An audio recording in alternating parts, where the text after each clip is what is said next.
ٹھیک ہے. اچھا منیب صاحب، آپ نے شفیع کا رسپانس سنا، اس کے اوپر بھی ذرا کامنٹ کیجئے گا کہ آج جو اجلاس میں شرکت نہیں کی گئی اور اوورآل جو مشرق وسطیٰ کے حوالے سے اب تک حکومت پاکستان کا جو بھی موقف سامنے آیا ہے، جو پالیسی سامنے آئی ہے، آپ کیا سمجھتے ہیں کہ کس حد تک پاکستان نے اچھا پلے کیا ہے کہ ڈیلیکیٹ معاملہ ہے لیکن اچھے طریقے سے چیزوں کو آگے بڑھایا جا رہا ہے؟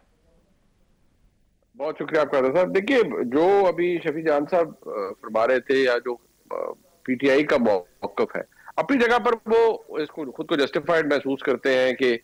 کیونکہ بنیادی معاملات کے اندر ایک بہت بڑا خلا ہے، بہت بڑا اختلاف ہے. عمران خان صاحب سے ملاقات نہیں ہو رہی، اور یہ معاملہ ملاقات سے لے کر ان کے جو علاج ہے اس سے لے کر اور بہت سی چیزوں سے جڑا ہوا ہے. لہٰذا یہ ایک سچویشن ایسی ہے جس نے حالات کو یا ایک پولیٹیکل انوائرمنٹ کو خاصا پولیوٹ کر دیا. لیکن دیکھیے، میں صرف اتنی بات کہوں گا کہ پاکستان تحریک انصاف بحیثیت جماعت ایک بہت بڑی سیاسی جماعت ہے، لیکن اگر اہم معاملات کے اوپر، اور یہ پہلا موقع نہیں ہے بدقسمتی سے، اہم معاملات کے اوپر آپ اپنا گراؤنڈ لوز کر دیتے ہیں. آپ اگر کسی جگہ ایبسنٹ ہوتے ہیں، آپ ایبسنشیا میں چیزیں چلی جاتی ہیں، تو پھر آپ اپنی جگہ چھوڑ دیتے ہیں. آپ وہاں موجود ہو، کیا ہی اچھا ہوتا کہ آپ وہاں موجود ہوتے. آپ نہ صرف حکومت کی کسی پالیسی کے اوپر سوال کرتے، آپ جا کر حکومت سے ڈس ایگری کر کے کسی بھی ایشو پر واک آؤٹ کر آتے، لیکن آپ کی پوزیشن واضح ہوتی. جو ایبسنس ہے وہ صرف آپ کی جو جگہ ہے وہ ویکیوم آپ چھوڑ دیتے ہیں، اور ویکیوم آپ کو پتا ہے کبھی بھی ہمیشہ کے لیے نہیں رہتا، کوئی نہ کوئی اسے آکوپائی کر لیتا ہے. لہٰذا میں اس سیاسی فیصلے کو بحیثیت ایک صحافی کے کم از کم میں انڈورس نہیں کر سکتا، کیونکہ یا تو کوئی نیگلیجیبل پریزنس ہو آپ کی پارلیمان کے اندر. جب آپ کی ایک بڑی میجر پریزنس ہے تو آپ کیوں وہ کوئی موقع ایسا ضائع کریں جو کہ نیشنل یونٹی کا ہو، جس کے اندر پاکستان کا ایز اے اسٹیٹ، میں یہ نہیں کہوں گا چلیں کہ ڈٹرمن ہونا ہو کہ پاکستان کا موقف کیا ہے، لیکن چلیں ایٹ لیسٹ ایک پاکستان کی ایک پوزیشن ہو، اس کو ڈسکس کیا جانا ہو، تو آپ ضرور جائیے، اس پہ بات کریے. اگر نہیں جائیں گے تو پھر آپ یہی کہہ سکتے ہیں کہ جی آپ نے ایبسٹین کیا. دوسری بات یہ ہے کہ دیکھیے، جو پاکستان کی پوزیشن ہے ایز اے اسٹیٹ. اچھا منیب صاحب، ہم نے دیکھا کہ خان صاحب کو جو ضمانتیں ملی ہیں کچھ مقدمات میں، اس کا تفصیلی فیصلہ جاری کیا گیا اسلام آباد کی کورٹ کی جانب سے، جس میں کہا گیا کہ 9 مئی کے حوالے سے کوئی شواہد حکومت جمع نہیں کروا سکی. اسی طرح وہ جو توشہ خانہ جعلی رسید والا معاملہ ہے، اس پہ بھی معزز عدالت نے کہا کہ سوشل میڈیا سے رسید اٹھا لی، نہ اس کا فرانزک کروایا گیا. اور کچھ اور بھی اس طرح کی خبریں آئیں جس سے لگتا یہ ہے کہ شاید تحریک انصاف کے لیے کہیں نہ کہیں کوئی نرمی نظر آ رہی ہے. اور کچھ حکومتی شخصیات سے بات چیت کی جائے تو وہ کہتے ہیں جی ہمیں تو نہیں پتا، لیکن ہمیں بھی کچھ چیزیں ایسی لگ رہی ہیں کہ شاید ان کے لیے کوئی گنجائش ہے. اور پھر ہم نے دیکھا کہ اچانک پیپلز پارٹی نے تحریک انصاف پہ چڑھائی کر دی. زرداری صاحب نے بڑی سخت باتیں کی، اور ہم دیکھ رہے ہیں کہ زرداری خاندان کے بچے روز ٹویٹ کرتے ہیں، کوئی نہ کوئی ٹویٹ وہ ضرور کرتے ہیں پی ٹی آئی کے خلاف. تو آپ کیسے دیکھ رہے ہیں ساری صورتحال کو؟ دیکھیے صاحب، جو یہ جہاں تک عدالتی فیصلوں کی بات ہے،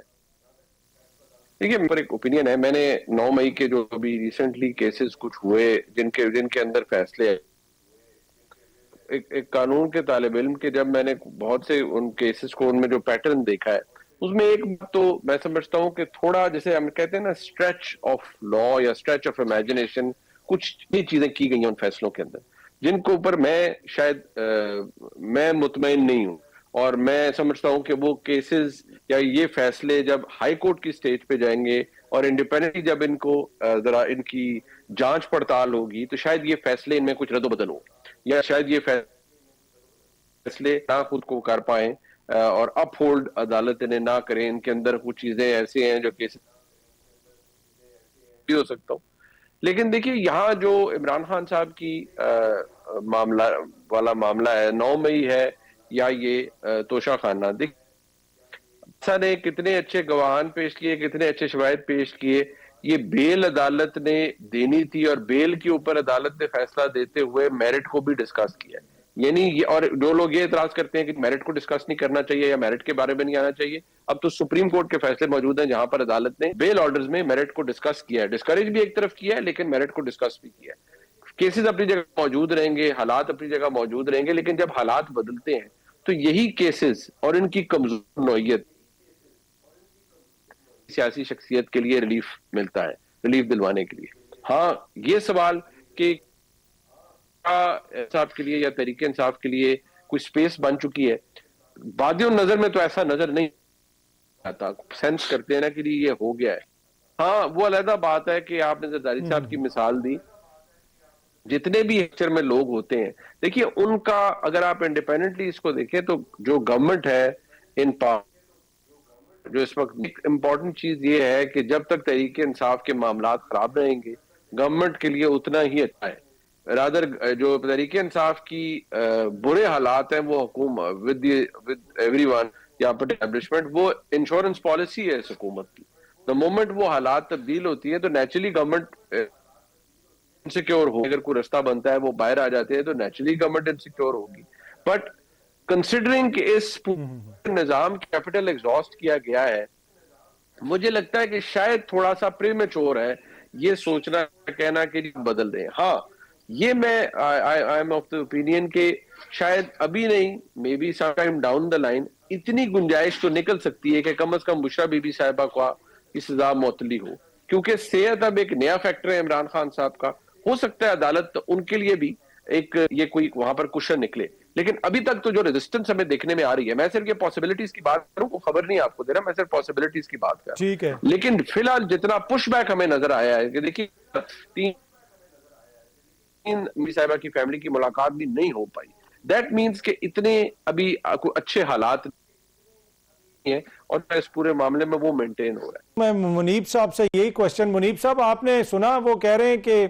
فورس عمران خان صاحب کی رہائی کے لیے کردار ادا کرے گی, بلکہ انہوں نے کہا ڈیش بورڈ بھی کھل جائے گا, رجسٹریشن بھی وہ کروا سکتے ہیں. تو میں نے کہا میں آپ سے وہ لنک وغیرہ بھی انہیں کہوں گا کہ شیئر کر دیں کہ اگر آپ نے یا کسی نے بھی اس کی ممبرشپ لینی ہے. پر آپ کو یہ آئیڈیا فیزیبل لگتا ہے کہ یہ فورس کیا کرے گی, کیسے پولیٹیکل کردار ادا کرے گی, اور عید کے بعد کچھ بڑا سیاسی ماحول بنتا ہوا احتجاج کے حوالے سے آپ کو نظر آ رہا ہے؟ دیکھیے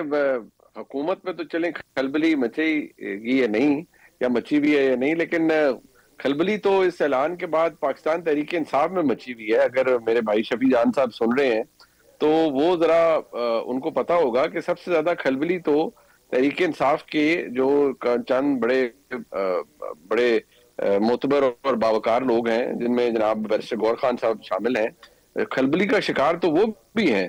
اور وہ بھی کافی اضطراب میں ہیں کہ یہ فورس جس کو جناب آفریدی صاحب شروع کروا رہے ہیں اس کا نتیجہ کیا ہوگا. دیکھیے یہ جو میں ہوں, آپ ہوں, حماد صاحب ہوں,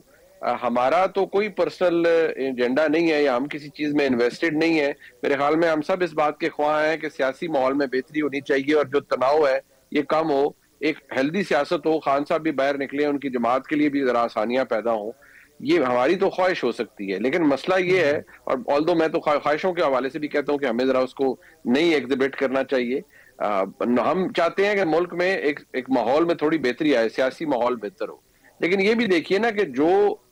اس نظام کے اصل کرتا دھرتا ہے وہ کیا کس نظریے سے دیکھتے ہیں. اور یہ جو فورس والی بات ہے یہ ان کے لیے تو ایک سمپل ویو ہے جو شفیع جان صاحب نے فرمایا, لیکن میرے نزدیک جو لوگ اقتدار میں ہیں یا جو لوگ اصل طاقت رکھتے ہیں وہ اس کو اتنی سمپلسٹک وے سے نہیں دیکھ رہے. ان کے نزدیک تو یہ ایک پرابلمٹک ایکویشن ہے, اور شاید انہوں نے تو اس حوالے سے کوئی پیش بندی بھی کر رکھی ہے کہ جیسے جیسے رجسٹریشن ہوں گی اور اس فورس کا قیام ہوگا ویسے ویسے پھر وزارت داخلہ بھی حرکت میں آئے گی اور بھی بہت کچھ ہوگا.